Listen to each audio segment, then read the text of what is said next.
안녕하세요. 경동제일교회 성도 여러분. 함께 살펴볼 성경은 마태복음입니다. 마태복음을 쓴 저자는 복음서에 등장하는 예수님의 제자 마태입니다. 마태의 이름의 뜻은 주님의 선물입니다. 마태복음의 특징을 살펴보겠습니다. 마태복음은 다른 복음서들에 비해서 사건이 발생한 시간적 순서에 따라 배열하지 않았습니다. 시간에 따라 배열하는 대신에 주제별로 배열하는 것을 택하였습니다. 예를 들면 5장에서 7장에 산상수훈의 기사가 기록되어 있는데 이후에 언급되는 8장과 9장의 사건에는 이 산상수훈 이전의 사건들도 포함되어 있습니다. 마태복음에는 예수님의 가르침을 주제별로 5개로 묶어서 기록하고 있습니다. 이 5개의 가르침은 예수님의 행적, 이적을 다루는 기사 부분과 서로 교차적으로 기록되어 있습니다. 즉, 기사, 강화, 다시 기사, 강화의 과정을 반복합니다. 이러한 마태복음의 구조를 다음과 같이 생각해 볼 수도 있습니다. 마태복음은 서론과 결론을 가지는 5개의 기사와 강화로 구성된다고 말입니다. 이렇게 5개로 구성된 본론에 대해서 구약의 모세 오경을 염두에 둔 것이라고 생각하는 학자들도 있습니다. 마태복음은 예수님을 소개할 때 유대인 독자들이 익숙하게 생각하는 구약 성경에서 예언된 메시아로서의 예수님을 소개합니다. 특히 구약 성경을 읽은 사람들이 구원자로 익숙하게 생각하는 모세와 비교하여 예수님을 설명하고 있습니다. 예수님의 설교를 5번에 걸쳐 나눈 것은 모세 오경을 염두한 것으로 보입니다. 예수님이 탄생하실 당시에 헤롯이 2살 아래의 남자아이를 죽이려 했던 사실은 출애굽기 1장에서 바로가 남자아이들을 살해한 사건을 기억하게 합니다. 예수님께서 산에서 산상수훈 말씀을 주신 것은 모세가 시내산에서 율법을 받은 장면을 상기시키고 광야에서 예수님께서 하나님의 이적을 통해 많은 사람들을 먹이신 사건은 출애굽 당시에 모세를 통하여 하나님께서 만나와 메추라기로 먹이신 것을 떠올리게 합니다. 이렇게 모세와 비교하여 예수님을 소개한 것은 모세가 하나님의 백성들을 종되었던 애굽에서 구원했듯이 예수님께서는 그들의 죄와 형벌에서 구원하시는 부심을 알리기 위해서입니다. 이렇듯이 모세를 구원자로 알고 있는 사람들에게 예수님을 새로운 모세, 새로운 구원자로 제시하고 있습니다. 우리를 구원하신 예수님에 대한 이적과 기사가 담겨있는 마태복음을 통해 많은 은혜 받으시기 바랍니다. 바이블 프로젝트 영상을 보시겠습니다. 마태복음. 이 책은 나사렛 예수님의 생애와 죽음 그리고 부활을 다룬 최초의 공식 기록 중 하나입니다. 이 책의 저자가 명시되진 않지만 가장 오랜 믿을만한 전통에 따르면 예수님이 택하신 12사도 중 한 명인 세리 마태와 관련이 있으며 실제로 마태는 책의 본문에 등장합니다. 약 30-40년 동안 사도들은 예수님으로부터 직접 보고 배운 내용을 모두 기억하여 구두로 가르치고 전했는데요. 마태는 이 모든 내용을 수집해 다양한 색으로 구성된 아름다운 직무를 짜듯 배열하고 예수님에 관한 특정 주제들이 강조되도록 구성했죠. 이 영상에서는 우선 마태복음의 전반부를 살펴보겠습니다. 구체적으로 마태는 예수님이 어떻게 하나님과 이스라엘에 관한 성경 이야기의 연속이자 완성이신지 보여주고자 합니다. 예수님은 다윗의 가문에서 나신 메시아이시며 모세와 같이 권위 있는 새로운 선생이십니다. 그뿐만 아니라 우리와 함께 하시는 하나님, 히브리어로 임마누엘이십니다. 마태는 이 책을 이렇게 구성합니다. 서론과 결론을 앞뒤에 배열한 뒤 그 틀 안에 본론을 분명히 구분되는 5단락으로 나누어 배치하고 각 단락은 모두 예수님의 긴 가르침으로 마무리합니다. 아주 계획적이고 뛰어난 방식인데요. 어디 한번 들여다보죠. 1장부터 3장은 예수님의 이야기와 구약의 줄거리를 연결지어 전체적인 배경을 설정합니다. 먼저 마태는 서두에서 예수님의 족보를 다룸으로써 그분이 메시아가 오실 다윗의 가문에서 나셨으며 또한 아브라함의 자손이심을 강조하는데 이는 그분이 하나님의 복을 열방에 가져오실 거라는 의미입니다. 그 후 우리는 잘 알려진 예수님의 탄생 이야기를 통해 이 모든 사건이 어떻게 구약의 예언들을 성취하는지 보게 됩니다. 열방이 나아와 메시아께 영광을 돌릴 것이며 그 메시아가 베들레헴에서 나실 것이며 무엇보다도 예수님은 성령으로 잉태되실 것이며 그의 이름이 임마누엘이라는 것. 이 모든 예언을 통해 예수님은 단지 인간이 아니라 인간이 되신 우리와 함께 하시는 하나님이심을 보여줍니다. 그래서 우리는 이미 서론에서 마태의 2가지 핵심 주제를 알 수 있습니다. 그는 다윗의 가문에서 나셨으며 그는 임마누엘이십니다. 또한 마태는 예수님이 왜 새로운 모세이신지도 보여줍니다. 모세처럼 예수님도 이집트를 떠나셨고 세례를 받기 위해 물을 통과하셨으며 광야에 들어가서 40일을 지내셨습니다. 그 후에는 산 위로 올라가 새로운 가르침을 전하셨죠. 이 모든 것을 통해 마태는 예수님을 하나님이 약속하신 모세보다 위대한 분으로서 노예된 이스라엘을 해방하고 하나님의 새로운 가르침을 전하며 그들을 죄로부터 구원하고 하나님과 그분의 백성 사이에 새 언약 관계를 맺어줄 뿐이라고 선포하죠. 이러한 모세와 예수님의 유사성은 왜 마태가 책의 본론을 5단락으로 구성했는지도 설명해 줍니다. 이는 선생이신 예수님을 강조하기 위한 병행 구조인데요. 예수님의 5가지 가르침은 모세 오경을 연상시킵니다. 그분은 권위 있는 새로운 언약의 선생으로서 토라의 이야기를 완성하실 분입니다. 자, 첫 번째 단락인 4장부터 7장까지입니다. 예수님이 하나님 나라의 도래를 선포하며 등장하십니다. 이게 정말 핵심인데요. 이 나라는 본질적으로 온 세상을 구원하기 위한 하나님의 작전에 대한 것이며 이는 왕이신 예수님을 통해 이루어지게 됩니다. 예수님은 악, 특히 영적인 악 그리고 악의 모든 유산인 마귀의 압제와 질병과 죽음을 대적하려고 오셨습니다. 예수님은 그분을 따르고 가르침에 순종하며 그분의 다스림 아래 거하는 새로운 가족을 형성해 온 세상에 하나님의 통치와 권세를 회복하려고 오셨습니다. 그래서 예수님은 사람들을 치유하고 공동체를 형성하기 시작하신 후 그들을 산중턱으로 데려가셔서 첫 번째 가르침을 전하십니다. 전통적으로 산상수훈이라 불리는 내용인데요. 여기서 예수님은 그분을 따르고 하나님 나라의 백성으로 산다는 것이 어떤 모습인지 말씀하십니다.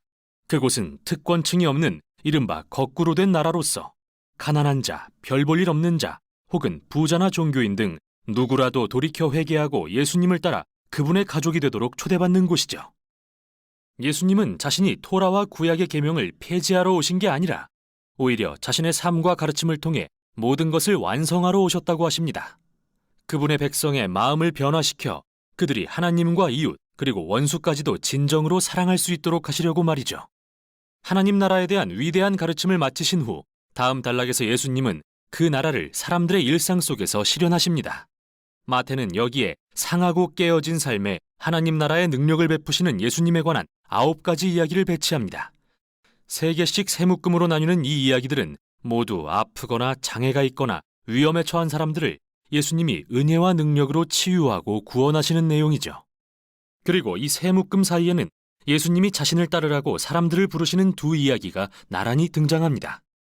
여기서 마태의 요지는 오직 예수님을 따르고 그분의 제자가 되는 자만이 그분의 은혜의 능력을 체험할 수 있다는 것입니다.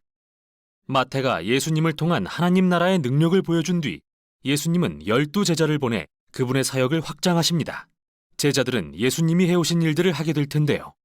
이게 바로 10장에 나오는 2번째 가르침으로 이어집니다. 여기서 예수님은 제자들에게 어떻게 하나님 나라를 선포할지 그리고 그렇게 했을 때 어떤 일들이 있을지 가르쳐 주십니다. 이스라엘의 많은 백성이 예수님과 그분의 나라로의 초대를 수용하지만 지도자들은 그렇지 않았는데요. 그들은 회개하고 예수님의 제자가 되면 잃을 게 많다고 생각했습니다. 그래서 예수님은 그들이 당신을 거절하고 제자들을 박해할 것을 아셨고 정확히 그런 일들이 일어납니다. 다음 단락인 11장부터 13장에서 마태는 사람들이 예수님과 그분의 말씀에 어떻게 반응하는지에 관한 이야기들을 모아 들려줍니다. 반응은 각양각색인데요. 어떤 이들은 긍정적입니다. 예수님을 사랑하고 그분을 메시아라고 믿죠. 어떤 이들은 좀 더 중립적인데 세례 요한이나 심지어 예수님의 친족들도 그랬습니다. 그들은 예수님이 자신들이 기대한 분이 아니라는 걸 확실히 밝힙니다. 다음은 이스라엘의 지도자들인데요. 이들은 완전히 부정적입니다. 바리새인과 율법학자들은 하나같이 예수님을 거절하죠. 그들은 예수님이 거짓 교사이자 사람들을 미혹하고 있으며 자신을 높이는 주장으로 신성을 모독하는 자라고 생각합니다. 그러나 예수님은 이런 여러 반응에 놀라거나 당황하지 않으십니다. 오히려 그분은 13장에 나오는 3번째 가르침에서 바로 이 점에 집중하시죠. 여기서 마태는 하나님 나라에 관한 예수님의 다양한 비유, 예를 들면 4종류의 땅에 씨를 뿌리는 농부, 겨자씨, 밭에 감추인 보화 등의 비유를 모아두었는데 이는 마치 방금 읽은 11장과 12장의 이야기들에 대한 해설과 같습니다. 어떤 이들은 예수님을 열정적으로 받아들이고 어떤 이들은 그분을 거절하지만 궁극의 가치를 지닌 하나님 나라는 그 어떤 방해에도 불구하고 계속 확장될 것입니다. 이렇게 해서 마태복음의 전반부를 살펴봤는데요. 여기 여러분이 이 장들을 읽을 때 주의 깊게 살펴볼 것들이 몇 가지 더 있습니다. 기억하세요. 마태는 예수님을 구약 줄거리의 연속이자 완성으로서 소개하고 있습니다. 그렇다면 그가 어떻게 구약의 구절들을 인용하고 있는지 찾아보세요. 그 구절들이 이야기 속 전략적 지점에 배치되어 예수님과 그분의 정체성을 더 잘 설명해 준다는 것을 알게 될 것입니다. 그러니 잠깐 멈추어 시간을 내서 그 구절들을 찾아 각각 구약의 맥락에서 읽어보세요. 정말 멋지고 흥미로운 연결점들을 발견할 것입니다. 마지막으로 예수님을 받아들이고 그분을 따른 사람들의 부류에 주목해 보세요. 대부분 하찮고 보잘것없고 종교적이지 않은 사람들이라는 걸 알 수 있는데요. 바로 이들이 예수님을 믿음으로 변화되어 그분을 따르는 사람들입니다. 반면 종교적이고 교만한 사람들은 그분을 못마땅하게 여깁니다. 과연 예수님과 이스라엘 지도자들 간의 이 갈등은 어떻게 끝이 날까요? 마태복음 후반부에서 바로 그 내용을 살펴보겠습니다. 마태복음. 앞영상에서 마태는 예수님을 다윗의 가문에서 나신 메시아, 모세와 같이 권위 있는 새로운 선생, 그리고 임마누엘, 히브리어로 우리와 함께 하시는 하나님으로 소개했습니다. 예수님은 하나님 나라의 도래를 선포하고 가르치시고 그 나라를 이스라엘 사람들의 일상 속에서 실현하셨죠. 많은 이들이 그분을 받아들였지만 거절한 이들도 있었는데 특히 이스라엘의 종교 지도자인 바리새인들이 그랬죠. 따라서 중요한 질문은 예수님과 이 지도자들 간의 갈등이 어떻게 끝날 것인가 하는 것입니다.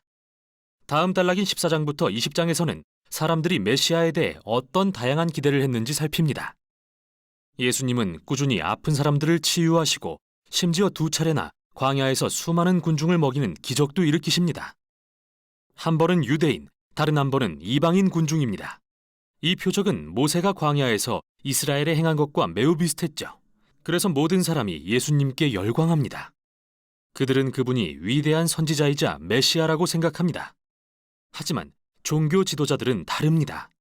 그들이 기대한 메시아는 시편 2장과 다니엘 2장 등의 말씀에 근거한 승리의 메시아로서 그들을 억압하는 이방 나라들을 물리치고 이스라엘을 구할 자였습니다. 그들이 볼 때 예수님은 거짓 교사이자 자신을 높이는 주장으로 신성을 모독하는 자일 뿐이죠. 그로 인해 예수님에 대한 반발은 점점 거세졌고 그들은 예수님을 죽이려는 음모를 꾸미게 됩니다.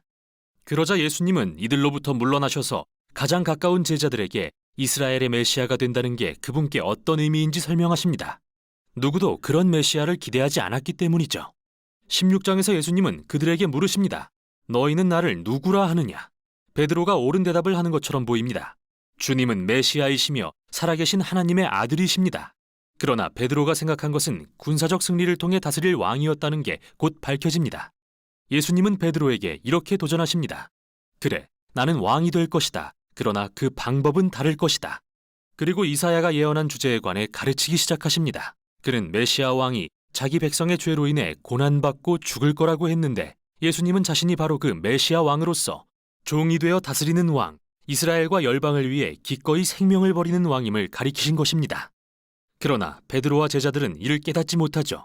이에 예수님은 네 번째 가르침을 시작하시고 일련의 가르침을 더 전하십니다. 이들은 모두 거꾸로 된 메시아 예수의 나라, 우리의 모든 가치체계가 전복되는 그곳의 본질에 대한 가르침입니다. 종되신 왕의 공동체에서는 남을 섬김으로써 명예를 얻고 원수에게 복수하는 대신 용서하고 선을 베풉니다. 또한 예수님의 나라에서는 가난한 자에게 자신의 부를 나눔으로써 진정한 부를 얻습니다. 종되신 메시아를 따르려면 여러분 자신이 종이 되어야 합니다. 다음 단락에서는 두 나라, 즉 예수님의 나라와 이스라엘 지도자들의 나라가 충돌하는 걸 보게 됩니다. 예수님이 유월절에 나귀를 타고 예루살렘에 입성하시자 군중들은 그분을 메시아라 부르며 환영합니다. 그 후 예수님은 곧장 성전뜰로 들어가시더니 날마다 드리는 제사를 중단시킬 정도로 큰 혼란을 일으키십니다. 지금 예수님은 말보다 행동으로 더 크게 말씀하십니다. 성전, 곧 하나님과 이스라엘이 만나는 그 장소에서 예수님은 이스라엘의 왕으로서 자신의 권위를 주장하시는 것입니다. 예수님은 성전이 이스라엘 지도자들의 위선으로 더럽혀지고 있다고 보시고 그들의 권위에 도전하신 것입니다. 당연히 심한 모욕을 느낀 그들은 공개적인 논쟁에서 예수님을 함정에 빠뜨려 망신을 주려 하지만 실패하죠. 결국 그들은 예수님을 죽이기로 결정합니다. 이에 대하여 예수님은 마지막 가르침을 전하십니다. 먼저 바리새인과 그들의 위선을 신랄하게 비판하신 예수님은 하나님과 그분의 나라를 거절한 예루살렘을 바라보며 우십니다. 그 후 예수님은 제자들과 함께 물러나 곧 일어날 일들에 대해 그들에게 말씀하기 시작하십니다.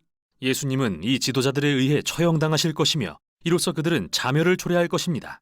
왜냐하면 평화의 나라로 향하는 예수님의 길을 받아들이는 대신 로마에 맞서는 반란의 길을 택함으로써 예루살렘과 성전이 파괴될 것이기 때문입니다. 하지만 예수님은 이게 끝이 아니라고 하십니다. 그분은 죽으신 후 부활하셔서 자신을 소명하실 것입니다. 그리고 언젠가 다시 오셔서 열방에 그분의 나라를 세우실 것입니다. 그러므로 그때까지 제자들은 늘 깨어서 예수님과 그분의 나라를 선포하고 복음을 전파하는 데 힘써야 합니다. 이 모든 말씀이 아직 제자들의 귓가에 쟁쟁할 때 이야기는 절정에 이릅니다. 그날 밤 예수님은 제자들과 따로 모여 유월절 만찬을 가지십니다. 유월절은 이스라엘이 유월절 어린 양의 죽음을 통해 노예에서 해방된 이야기를 들려주는데요. 예수님은 이 식사에 빵과 포도주에 새로운 상징적 의미를 부여하시며 다가올 자기 죽음이 희생제물이 되어 그분의 백성을 죄와 악의 속박에서 해방할 것임을 보여주십니다. 만찬 후 예수님은 붙잡히시고 유대 지도자들의 공회인 산헤드린 재판에 넘겨지십니다. 그들은 예수님이 메시아라는 주장을 받아들이지 않고 하나님을 모독했다는 죄목으로 그분을 고발합니다. 그 후 예수님은 로마 총독 빌라도 앞에 서십니다. 그는 예수님이 무죄라고 생각하지만 유대 지도자들의 압력에 굴복해 결국 그분께 십자가형을 선고합니다. 그래서 예수님은 로마 군인들에 이끌려 십자가에 못 박히십니다. 자, 이 단락에 바로 이 지점에서 눈에 띄는 게 있습니다. 마태가 서론에서처럼 구약의 말씀을 인용하는 횟수가 늘어나고 있다는 점인데요. 그는 예수님의 죽음이 비극이나 실패가 아니라 오히려 구약의 모든 예언이 놀랍게 성취된 것임을 보여주려고 하는 것이죠. 예수님은 이사야의 예언대로 종되신 메시아로 오셨습니다. 자기 백성에게 거절당하셨지만 그들을 심판하기보다 도리어 그들을 대신해 심판을 받고 그들의 죄의 결과를 짊어지십니다. 십자가의 순환이 끝나고 예수님의 몸은 무덤에 안치됩니다. 하지만 이 책은 마지막 장에서 놀라운 반전으로 끝이 납니다. 일요일 아침 제자들은 예수님의 빈 무덤을 발견합니다. 그리고 갑자기 사람들이 죽음에서 살아나신 예수님을 보기 시작하죠. 이 책은 부활하신 예수님이 대위임령이라 불리는 최후의 가르침을 주시는 것으로 마무리됩니다. 예수님은 이제 당신이 진정한 세상의 왕이라고 하시며 제자들을 모든 민족에게 보내셔서 예수가 주님이시며 누구든 세례를 받고 그분의 가르침을 따르면 하나님 나라에 참여할 수 있다는 복음을 전하게 하십니다.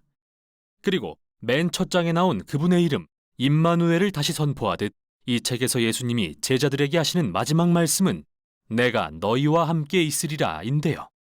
이건 마침내 다시 오실 그날까지 우리와 함께 하시겠다는 예수님의 약속입니다. 이게 바로 마태복음이 전하는 내용입니다.